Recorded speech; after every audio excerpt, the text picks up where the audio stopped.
खासतौर से जाले के अंदर इतना पिछड़ापन जो है वहाँ पर, वो शिक्षा व्यवस्था का सही नहीं होने से और जो स्वास्थ्य की व्यवस्था वो सही नहीं होने से, और आज तक किसी नेता ने इस पर ध्यान नहीं दिया। मेरा सर्वोपरि ये काम है कि मेरे विधानसभा क्षेत्र का एक एक बच्चा, चाहे वो गरीब का हो, चाहे वो अमीर का हो, चाहे वो किसी जाति का हो, किसी धर्म का हो, उन तमाम बच्चों को मैं उनकी उंगलियां पकड़कर उनको मैं स्कूल में दाखिला दिलवाऊंगा। तो महागठबंधन के लोग ऐसा किसी तरह का वादा नहीं करते जो पूरा नहीं कर सकते। जो वादा जो वही वादा किया जा रहा है जो पूरा किया जाएगा। महागठबंधन के सीएम फेस ने ये बात कही है कि 10 लाख लोगों को पहले हस्ताक्षर से रोजगार मिलेगा। आप सरकार बनवाइए, आप सरकार बनवाइए महागठबंधन की। अगर ऐसा पहले हस्ताक्षर पे नहीं होता है तो विरोध करने वाला पहला आदमी।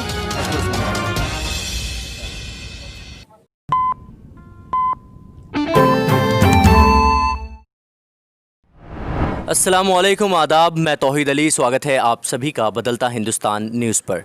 मेरे साथ ख़ास मेहमान बात करने के लिए मौजूद हैं। किसी तारुफ के मोहताज नहीं है जनाब मशकूर अहमद उस्मानी साहब। मशकूर अहमद उस्मानी साहब अलीगढ़ मुस्लिम यूनिवर्सिटी के पूर्व छात्र संघ अध्यक्ष रह चुके हैं। और जो बड़ी बात है वो ये है कि मशकूर अहमद उस्मानी साहब पर महागठबंधन ने भरोसा जताते हुए जाले विधानसभा से इन्हें अपना कैंडिडेट घोषित किया है। कल घोषणा की गई है और आज मेरे साथ मशकूर अहमद उस्मानी साहब बात करने के लिए मौजूद हैं। सर, स्वागत है बदलता हिंदुस्तान न्यूज़। बहुत शुक्रिया आपका। और सबसे पहला सवाल ये है कि जिस तरीके से आपको महागठबंधन ने भरोसा जताते हुए जाले विधानसभा से टिकट दिया है, आपके पास क्या रोड मैप है जिसको ख़ास तौर पे आप जाले विधानसभा की धरती पर उतारेंगे? देखिए, सबसे पहले तो मैं महागठबंधन के तमाम वरिष्ठ नेताओं का, ख़ास तौर से अपनी कांग्रेस पार्टी के तमाम वरिष्ठ नेता, प्रदेश के नेता, देश के नेता, हमारी कांग्रेस की प्रेसिडेंट श्रीमती सोनिया गांधी जी, आदरणीय राहुल गांधी जी, प्रियंका गांधी जी, इन तमाम लोगों का शुक्रिया अदा करते हैं कि उन लोगों ने जो है मुझ पर भरोसा जताया और मुझे एक बड़ी जिम्मेदारी के साथ भेजा है कि मैं जाले से चुनाव लड़ूं और चुनाव जीत कर आऊँ। जाले के लिए जो आपने रोड मैप पूछा है मुझसे, मैं बस आपको यही बताना चाहूँगा कि जाले जो क्षेत्र है उसके पिछड़ेपन को जब आप देखेंगे, जब आप जाएंगे जाले के अंदर, तो आपको मालूम चलेगा कि अभी भी कई ऐसे इलाके हैं जहां पर वाकई जो है शिक्षा का जो दर है, लिटरेसी का जो दर है, वो अभी भी 60% के नीचे है। मतलब आज़ादी के 70 साल बाद भी हम अपने बच्चों को पढ़ा नहीं पा रहे हैं। कितनी अहम बात है ये, और इस पे आज तक किसी भी नेता का ध्यान नहीं गया, चाहे जिस पार्टी के नेता वहाँ से विधायक रहे हों या संसदीय क्षेत्र से सांसद रहे हों, उनका इस पे ध्यान ही नहीं गया। स्वास्थ्य व्यवस्था के नाम पर कोई सुविधा नहीं है। तमाम जो सुविधाएं हैं बिहार के अंदर, जो स्वास्थ्य की सुविधाएं हैं, वो चरमरा चुकी है। और जाले विधानसभा क्षेत्र में तो प्राइमरी हेल्थ सेंटर तक ढंग से काम नहीं करता है। बड़े अस्पताल की तो बात छोड़ दीजिए। सर, जहाँ तक आपने प्राइमरी हेल्थ सेंटर का बात किया, मैंने ग्राउंड रिपोर्ट्स किए हैं जाले के, और एपीएससी केंद्र या फिर जो उप स्वास्थ्य केंद्र है पंचायत स्तर पे, उसकी हालत बहुत जर्जर है। आपके पास क्या रोड मैप है? हालांकि वहाँ के जो विधायक है जीवेश कुमार, वो ये दावा भी कर रहे हैं कि 5 साल में जितना विकास हुआ है जाले का 65 वर्षों में नहीं हुआ है। किस नज़रिए से उसके विकास को देखते हैं? जीवेश जी हमारे बड़े हैं, लेकिन उनके जो उन्होंने जो दावा किया है, उनके दावे बिल्कुल मोदी जी की दावे जैसे हैं कि वो मोदी जी कहते हैं कि उन्होंने विकास की गंगा बहा दी है पूरे देश के अंदर, और ऐसी विकास की गंगा बही है कि 20 करोड़ लोग बेरोजगार हो गए। तो मैं जीवेश जी आपसे हाथ जोड़कर विनती करता हूं कि ऐसी विकास की गंगा बिहार में और ख़ास तौर से जाले में ना बहाएं कि हमारे नौजवान बेरोजगार हो जाएं। जो आपने खुद देखा है, एक पत्रकार की हैसियत से आप बता रहे हैं कि क्या हालत है, कि किस तरह से पीएचसीज और एपीएचसीज हैं। उनमें बिल्डिंग्स के अंदर ऐसा लग रहा है कि 30 साल पुराना पहले पेंट हुआ था, प्लास्टर तक नहीं है, डॉक्टर तक नहीं है। मैं एक डॉक्टर हूं, पेशे से मैं डॉक्टर हूं, मुझे मालूम है कि स्वास्थ्य सेवा का क्या हाल है बिहार के अंदर इस वक्त, और ख़ासतौर से जाले के अंदर इतना पिछड़ापन जो है वहाँ पर, वो शिक्षा व्यवस्था के सही नहीं होने से और जो स्वास्थ्य की व्यवस्था वो सही नहीं होने से, और आज तक किसी नेता ने इस पर ध्यान नहीं दिया।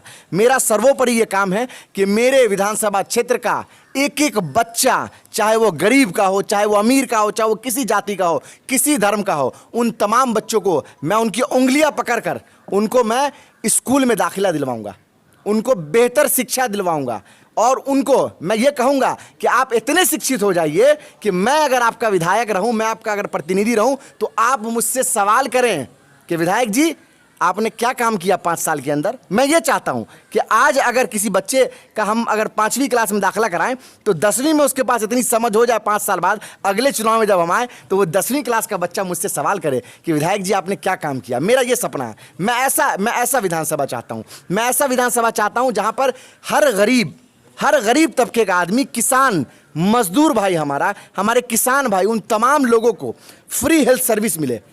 हमारे यहाँ इतनी बीमारियां हैं। अब देखिए कोरोना काल में जिस तरह से हम लोग परेशान हुए हैं, मैं क्या कहूँ इस बात को, तमाम मीडिया ने इस बात को दिखाया किस तरह से मजदूर परेशान हुए हैं। कहाँ के मजदूर हैं ये? क्या ये मजदूर अमेरिका से आ रहे हैं? क्या ये मजदूर लंदन से आ रहे हैं? क्यों इतना पलायन हो रहा है हमारे प्रदेश से? हमारे प्रदेश से सबसे ज़्यादा मजदूर जो है बाहर जाके काम करते हैं। क्यों बाहर जाके काम करते हैं? क्या दरभंगा के अंदर कोई इंडस्ट्री नहीं लग सकती? क्या जाले के अंदर कोई फैक्ट्री नहीं लग सकती? क्या जाले के अंदर कोई मिल नहीं लग सकता? इतने जो मिल बंद पड़े हैं जो तमाम बिहार में, क्या वो खुल नहीं सकते? क्या हमारा यह हक नहीं है कि हम अपने घर पर रह के काम करें, रोजगार मिले और अपने घर पर अपने परिवार के साथ हम समय व्यतीत करें और एक बेहतर जीवन को गुजारें? क्या ये हमारा अधिकार नहीं है? जिन लोगों ने पिछले 15 साल में राज किया, आप देख लीजिए, लोगों ने कहा कि फैक्ट्रियां खुल जाएंगी, इंडस्ट्रीज लग जाएंगी। इंडस्ट्रीज के नाम पे क्या हुआ? इंडस्ट्रीज में ताला लग गया। लेकिन उसी अगर ताले को खोलने की बात है। लेकिन से अगर हम बात करें तेजस्वी यादव की, जो कि बिहार मुख्यमंत्री के चेहरा भी हैं, उनका जो दावा है कि अगर वो सरकार में आते हैं, महागठबंधन सरकार में आती है, तो पहले ही कैबिनेट के बैठक में 10 लाख लोगों को रोज़गार दे दिया जाएगा। आखिर क्या रोड मैप है उसका? क्या ये चुनावी जुमला है या ग्राउंड लेवल पे सही भी हो सकता है ये? देखिए ये चुनावी जुमला नहीं है, चूँकि यहाँ पर ये जो बात कही है वो महागठबंधन के जो सीएम फेस है उन्होंने की है। नरेंद्र मोदी जी अगर बात कर रहे होते तो मैं इसको चुनावी जुमला मानता, क्योंकि उन्होंने पिछले चुनाव में आकर कहा, बताओ भाइयों बहनों कितना दूं? 50, 60, 125 लाख करोड़ तक की बात कर दी उन्होंने। जब 125 लाख करोड़ तक की बात की गई तो कितना मिला? मेरा ये सवाल है। तो महागठबंधन के लोग ऐसा किसी तरह का वादा नहीं करते हैं जो पूरा नहीं कर सकते। जो वही वादा किया जा रहा है जो पूरा किया जाएगा। महागठबंधन के सीएम फेस ने यह बात कही है कि 10 लाख लोगों को पहले हस्ताक्षर से रोजगार मिलेगा। आप सरकार बनवाइए महागठबंधन की। अगर ऐसा पहले हस्ताक्षर पे नहीं होता है तो विरोध करने वाला पहला आदमी मशकूर उस्मानी होगा। क्योंकि हम लोग सिद्धांतों की राजनीति करते हैं, झूठ के बल पे राजनीति नहीं करते हैं। हम लोग सिद्धांतों की बात करते हैं और वही बात करते हैं जो पूरा कर सकते हैं, जो जनता से वही वादा करते हैं जो पूरा कर सकते हैं। हम लोग कोई दो रंग की बात नहीं करते हैं जैसे बीजेपी के लोग करते हैं, बोलते कुछ हैं करते कुछ हैं। हम लोग वही बात करेंगे जो कर पाएंगे। एक और अहम सवाल सर, अगर हम जाले विधानसभा की बात करें तो कई लोगों से मेरी बात हुई है और बहुत सारे लोगों का ये कहना है कि हमें लोकल चाहिए, लोकल पे कुछ लोगों का तवज्जो ख़ास तौर पे है। आप उन लोगों को क्या कहना चाहेंगे? मैं यही कहना चाहूँगा कि मैं एसटीडी नहीं हूँ। बहुत ठेठ लैंग्वेज में बता रहा हूँ, मैं एसटीडी नहीं हूँ, मैं लोकल हूँ। मेरी पैदाइश दरभंगा में हुई, मेरी पढ़ाई दरभंगा में हुई। केंद्रीय विद्यालय से मैंने शिक्षा ग्रहण की है जो दरभंगा के अंदर है, दरभंगा के अंतर्गत आता है। और 10वीं की परीक्षा के बाद मैं बाहर सेंट्रल यूनिवर्सिटी में गया, वहाँ से मैंने मेडिकल की पढ़ाई की। पेशे से मैं डॉक्टर हूँ और इसीलिए गया क्योंकि मुझे अच्छा रैंक आया और बाहर का कॉलेज मिल रहा था। ऐसी व्यवस्था बिहार में नहीं है। डीएमसीएच का हालत देख लीजिए, डीएमसीएच का हालत देख लीजिए। छोड़ दीजिए सब, डीएमसीएच छोड़ दीजिए, आज आप पटना पहुंच जाइए, एनएमसीएच की हालत देखिए। एनएमसीएच का आईसीयू का हाल ऐसा है कि एनएमसीएच का आईसीयू ही आईसीयू में पड़ा हुआ है। एक दिन बारिश हो जाए तो ठेवना भर पानी आ जाता है। तो मजबूरी में मुझे जाना पड़ा, इसीलिए जाना पड़ा क्योंकि सरकारों ने कुछ नहीं किया। 15 साल से जो लोग सरकार में हैं वो चाहते तो पता नहीं कितने मेडिकल कॉलेज खुल जाते, कितने अस्पताल खुल जाते, हम जैसे छात्रों को बाहर नहीं जाना पड़ता पढ़ने के लिए। मैं गया, प्रतिष्ठित देश की प्रतिष्ठित यूनिवर्सिटी से मैं डॉक्टर बन के आया। उसी दौरान छात्र संघ का चुनाव लड़ा और मिथिलांचल का दूसरा अध्यक्ष हूँ मैं अलीगढ़ मुस्लिम यूनिवर्सिटी से। और ये मैं गर्व महसूस करता हूँ कि मिथिला के लाल होने के नाते मैंने वहाँ पर तमाम बीजेपी के लोगों को पटखनी दी और मैंने ये साबित किया कि तमाम फासिस्ट फोर्सों के खिलाफ हम लोग लड़ाई लड़ रहे हैं और आगे भी लड़ेंगे। हम यहीं के हैं। जो लोग गलत फैला रहे हैं उनको आपके माध्यम से ये मैसेज देना चाहते हैं कि हम यहीं के हैं, किसी के बहकावे में मत आइए। लोगों को मालूम है, कुछ लोग प्रोपेगेंडा फैलाते हैं, उनको फैलाने दीजिए, उनको हमको काउंटर करने की भी ज़रूरत नहीं है। लोगों को मालूम है कि मिथिला का बेटा जाकर यूपी के अलीगढ़ में, अलीगढ़ मुस्लिम यूनिवर्सिटी जो देश के नंबर 1 यूनिवर्सिटी है, वहाँ पर झंडा फहरा के आया है, वहाँ पर काम करके आया, अपने काम को सिद्ध करके आया, साबित करके आया है। तो आगे आने वाले समय में अपने इलाके के लिए, अपने क्षेत्र के लिए तो जान निछावर कर देंगे हम। अब हमारे चैनल के माध्यम से आप अपने समर्थक को, जाले विधानसभा की जनता को क्या मैसेज देंगे सर? मैं यही मैसेज देना चाहूँगा कि ये समय बदलाव का है।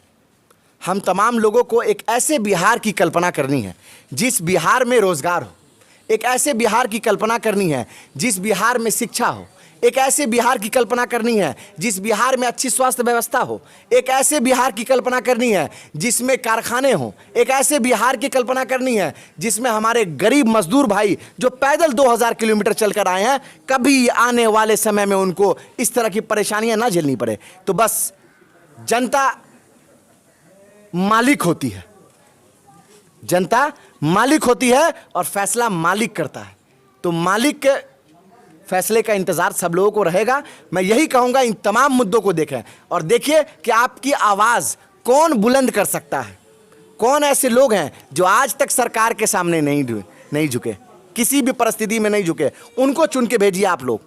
तमाम अलग अलग सीटों से जहां महागठबंधन के कैंडिडेट हैं, आप उनको भारी मतों से विजय बनाइए और बिहार को बदलने का काम कीजिए। यही बदलाव हम चाहते हैं कि जाले के अंदर आए, क्योंकि जाले के अंदर विकास कुछ भी नहीं हुआ है और जो विकास के जो खोखले दावे हैं, जो खोखले दावे किए जा रहे हैं लगातार, ठीक है, वो पूरी तरह से झूठ है। इस बात को साबित कर दीजिए वोटिंग के दौरान।